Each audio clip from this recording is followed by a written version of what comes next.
Good evening, Bill Wadman. Good evening, Sandy. How are you? I'm okay, but I know you're not feeling so well. And so, should we start with a disclaimer that if there is a coughing fit, I will mute myself. yes, says she coughing, monument. Yeah. So, we've only got one slide tonight, which I think has thrown you a bit. We normally speak to at least two things, three things. I don't know if I can stretch my legs in a single slide, but I'll Well, try. let's try it, shall we?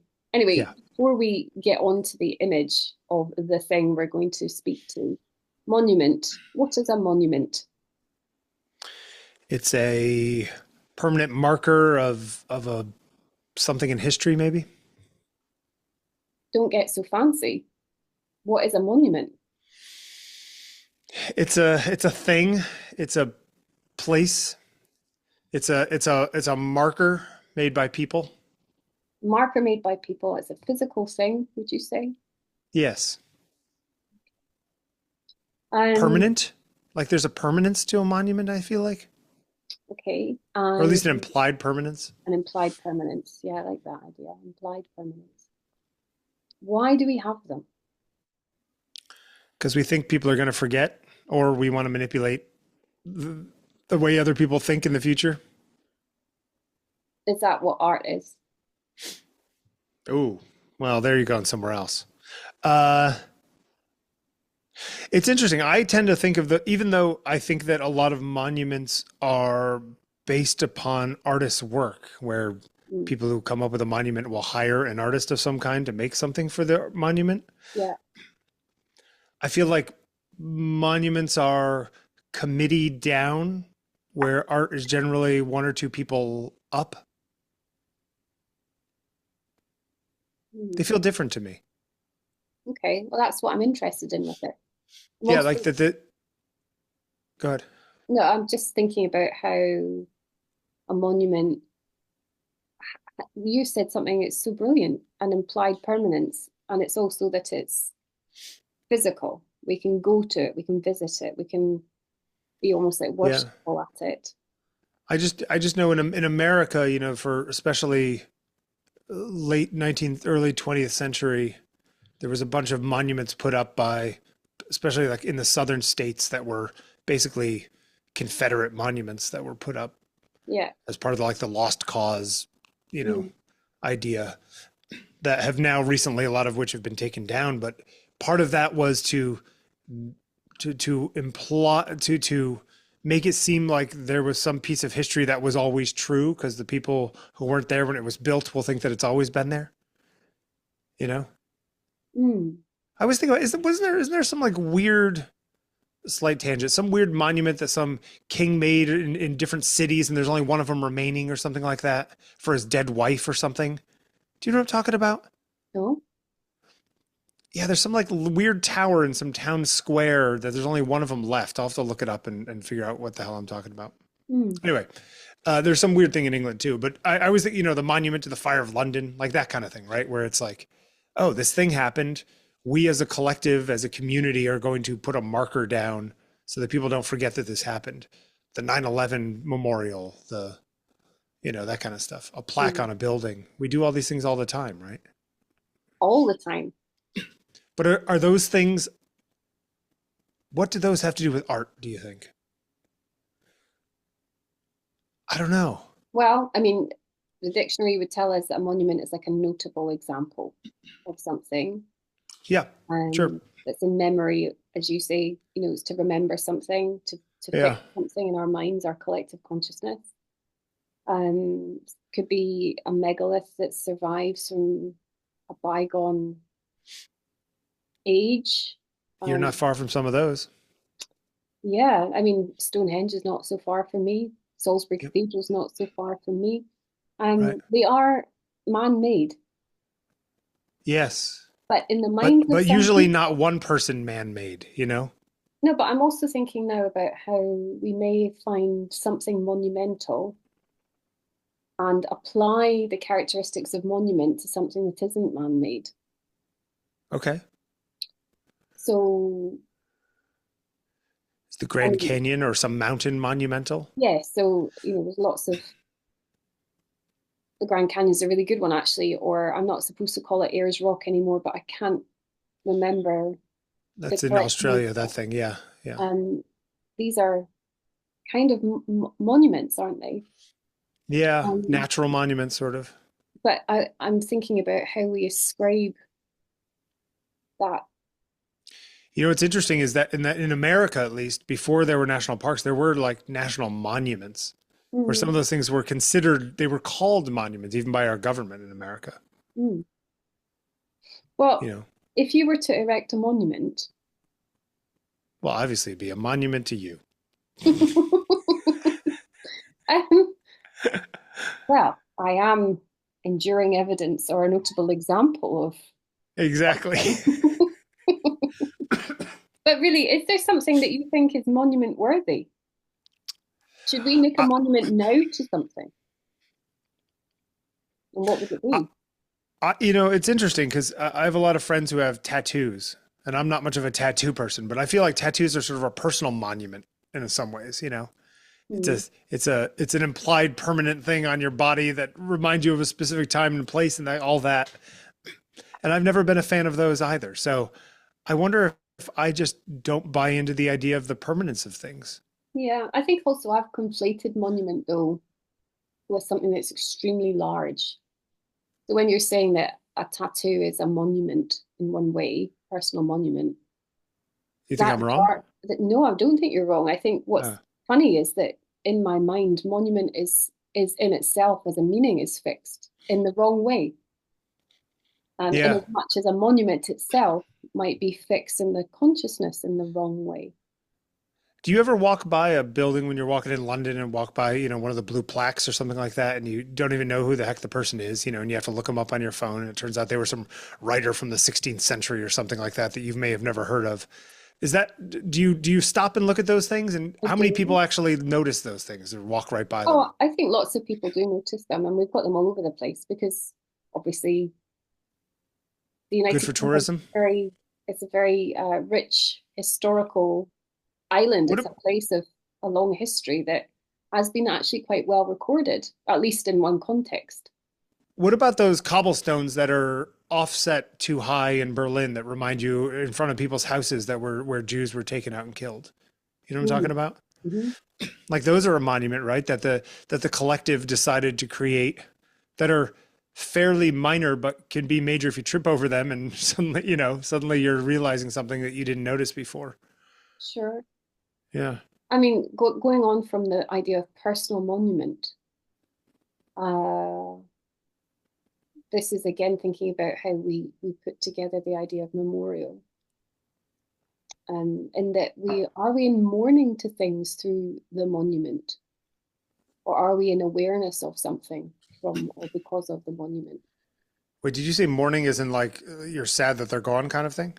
Yeah.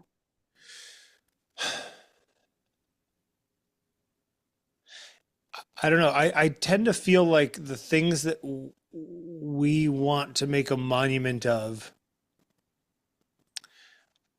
are the things we maybe most fear are going to be forgotten by ourselves. So therefore we have to oversell it to the next generation. Hmm. You know, like there's a certain amount, there's actually a certain amount of, um, not weakness, but I feel like there's almost fear that the things are going to be forgotten without us creating a monument to them. Yeah. We're also very accepting, I think, of monuments in that I don't know if this is maybe just a cultural thing for me because I'm from the United Kingdom and there are lots of monuments around. Mm-hmm. But up until very recently, I'm kind of talking again now about sculpture and Mm-hmm. statues particularly. We've been very tolerant of monuments to a past that is at odds with our contemporary culture. Sure. And And that, I mean, that has changed recently, right? In the last 5 years or so. yes, there's been a big movement to take down Yeah. statues or discredit monuments. Yep. But for decades, people would have an awareness of a monument and wouldn't question it. I felt this very much when we were away in the summer holidays in Croatia. And we posed in front of a monument, and I thought afterwards, what was it? Yeah. It was as if it was a mindless silliness to. What am I trying to say? I felt ashamed of myself that I fell for the grandeur of monument without questioning it. And without even really understanding the meaning of the one you were standing in front of. Yes. And just I, one more thing before we get onto our sure. actual image, and here you said we wouldn't be able to talk for long about that. Um, is this year, as with other years at this time of year anyway, with my youngest learners at school, we do a project that's about unsung heroes and protest. And the 11-year-olds have been making posters about unsung heroes, people that have existed in our histories that we've forgotten about and that we shouldn't have. And so I've had all kinds of posters about, slightly misunderstanding the brief, posters about William Shakespeare or about Martin Luther King or about, Sure. people that should be remembered. But what's been amazing to me is that lots of the children who really understood what we've been looking for have come back with people that I've never heard of and have each written a paragraph about who these people are. So there's been a bit of kind of research going on behind the scenes, which I love. And it strikes me that we have lots of monuments to specific people and that it somehow obliterates or blots out a memory of others. Sure. Um, By highlighting some people, we forget the rest. yeah, and so I sort of wonder if a monument for our times should just be the monument to the forgotten. Now, we're good at that in terms of our war dead. Sure. The We're poppies and not all the rest. we're not so good at that in terms of those people that have created the fabric of our lives now through their inventiveness or their sheer bravery or their temerity, their Now, were resilience. these people forgotten because they weren't white men, or do you think they weren't forgotten because they didn't make as much of an impact as some other people, or do you think that, all the above? All of the above. I mean, the person that I've given as my example from my students is a woman called Una Marson, who was the first Black BBC radio producer. Okay. And she's part of our national heritage, Yep. but she's not, and not just because she was on the radio, she is not visible, really. Right. I only found out about her because we did some work for Black History Month a few years ago. And it struck me that she was someone really significant. And when was she doing that? What years are we Well, talking? she reported on the Second World War. So she Okay. came from Jamaica. She was a feminist, she was a writer, she was a playwright, she was a publisher. Sure. And she came, I think, at 21 to London. And I mean, she died when she was 60 in 1965. So she lived in the thick of the 20th century. Mm-hmm. That wasn't known for being overly kind to certainly women at the first half, and Yep. certainly not Black women. Right. And in a kind of And made UK it out of that, context, all of that. Yeah. yeah. So anyway, the idea of there being monuments to people that don't have status in our memory seems like a good thing to do, maybe. Or not. I don't know. Anyway, Martin Creed. Monument to understanding. Yes. I find this very interesting. Where is that? On a roof in New York. Hmm. That I mean, it is conjures up in immediately Brooklyn. It what's. can't be far from me. Hmm. I mean, Martin Creed, British artist, won the Turner Prize for his lights going on and off that caused huge controversy. What on earth is art about lights going on and off? Um, but this is a monument, a monumental thing. I think these letters are, each is 7 feet tall, each letter. It's a big thing. and Yeah. obviously lit up, highly visible, a monument to understanding. Um, it's something that I thought was really great at nailing this ephemeral thing that we all need to have, or Yeah. in itself need to know, understanding the need to know, the need to know understanding somehow. Anyway, he said, and this itself is quite impenetrable. Maybe you can make sense of it for me. He said that this is more possible than love and peace, as words, for example, because it includes what is not possible. Uh, that's true. And understanding doesn't imply agreement. Uh, Should we make monuments to things that we aspire to do or be? I think we can, but I think we can't be upset if we don't reach them. I've become a cynic about utopianism. So for me, I think we can all think that we should have a common idea of what we want the world to be, but I don't think we're ever going to get there. But I don't, I guess the question is, does a monument like the one you're talking about actually get us any further there? Or is it just sort of, it makes us feel better about not getting there? Well, it struck me that this could be very similar to the monument in Croatia that I stood in front of, Yeah. in that I might ooh and ah at its stature, its physical presence. I might Yep. think it's a neat thing. I might try and, I guess, apply an art standard to it. But it is a monument. And do I understand what it's giving to me? Yeah. I mean, this is definitely, I mean, understanding like this is it's a little bit in the eye of the beholder, isn't it? Do you think there's a universal language, Bill? No. Really? Well, every time I think that there is, somebody points out to me that everything is a social convention culturally, and how we see things here and how people see things in Philippines and how people see things in Moscow could be completely different, you know? But that's how we see things. I'm looking at how we are. Well, I think there's commonalities in how we are. It's how you communicate that idea, I think, Mm. is where the problem becomes. But that's why I think this is very clever. Yeah, except it's in English. If you don't speak English, then it's not very useful. No, then I wonder if not as an English speaker and without understanding the word understanding, there would still nonetheless be an understanding that the monumental scale of this perhaps Sure. speaks of something of great importance. So I can kind of get a little bit to where I need to be with it.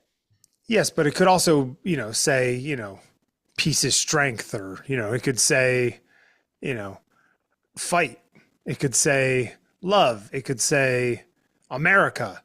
Like all of those are completely different statements, all of which could be strong and physically imposing. They're completely different ideas, though, right? Mm. I mean, I understand what you're saying. I just think that you could subvert that very easily. Mm. What do we ultimately need to understand, do you think? Um, man, I've been thinking about that a lot lately, uh, and have not come up with any good answers. Every time I feel like I'm closer to it, I feel like I'm further away. Do you think there's an answer to that question?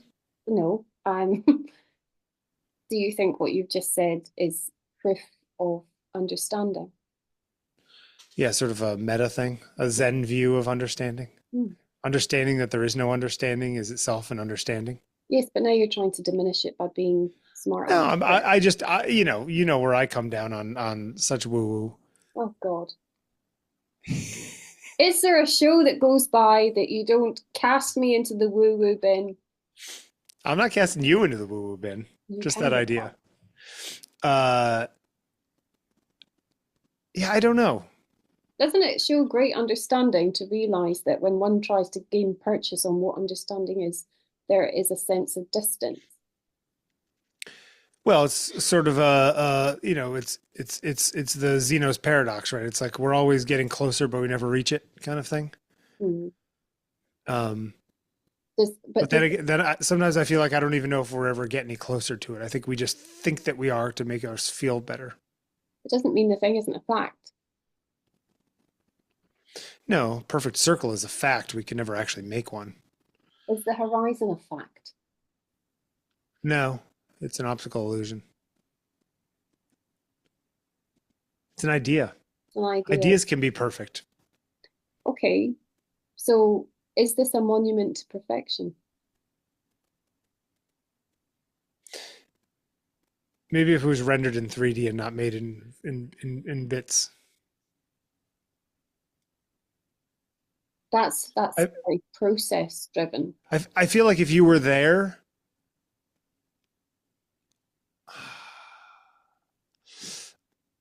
I feel like this work might actually be more successful in a photograph than in real life because you can take this picture at exactly the right moment of the evening, Hmm. you know, and you can feel it. It's not too cold. It's not too hot. It's like the temperature's perfect up there. The color of the neon is just the right color.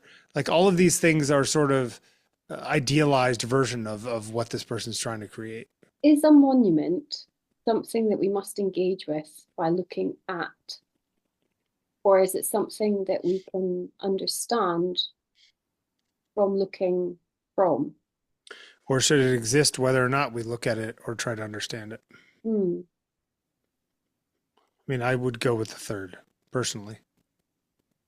But you listen, you had monuments that you didn't know what it looked at, what it was saying, No, but it felt something, it was worth taking a picture in front of it. yes, it was in its formal sense very beautiful. Yeah. In its sculptural sense, I mean, you asked at the beginning, what's the relationship between monument and art? I mean, the answer in that, very simplistically, is beauty. Yeah. Um, and I wonder if that means that we are more prone to align with some intrinsic nature of the monument in and Well, of itself. it's interesting though that you just said the thing about beauty. You know, there was a. You've been to the Vietnam Memorial in D.C. No, Do you know about it though? no. It's a it's a it's a sort of a wing shaped kind of thing cut into this hill, and it has the names of everyone who died in order, basically from beginning to end. Mm, And it sort of gets bigger in the middle when the war was bigger, and then gets smaller at the other end. And when they first created it, when it first won the design awards, a woman was a Maya Lin, I think her name was. Anyway, she was at Yale, like in architecture school. Anyway, people hated it, like thought it was offensive, thought it was mocking the war and all this kind of stuff. And it's ended up being one of the most visited things in Washington D.C. for the last since it was built 30 years ago. And it's interesting to some extent where that was an artist coming up with this concept that then became a monument that the people accepted versus the people asking for a monument that an artist made to some extent. It was a should, part of a competition. shouldn't a monument actually be quite difficult? I think so, but I think that a lot of people, I don't think should be. I think it can be. I think it's useful if it is sometimes. But Mm, I think in this case it's one of those things where people didn't want it to be difficult. They wanted the whole idea of it was for it to be a simplistic answer to what was a complicated situation, mm. you know. And she didn't want to do that, but that ended up being a healing thing unto itself. It's interesting. Bill, you haven't coughed once. Actually, I have. I've just muted myself.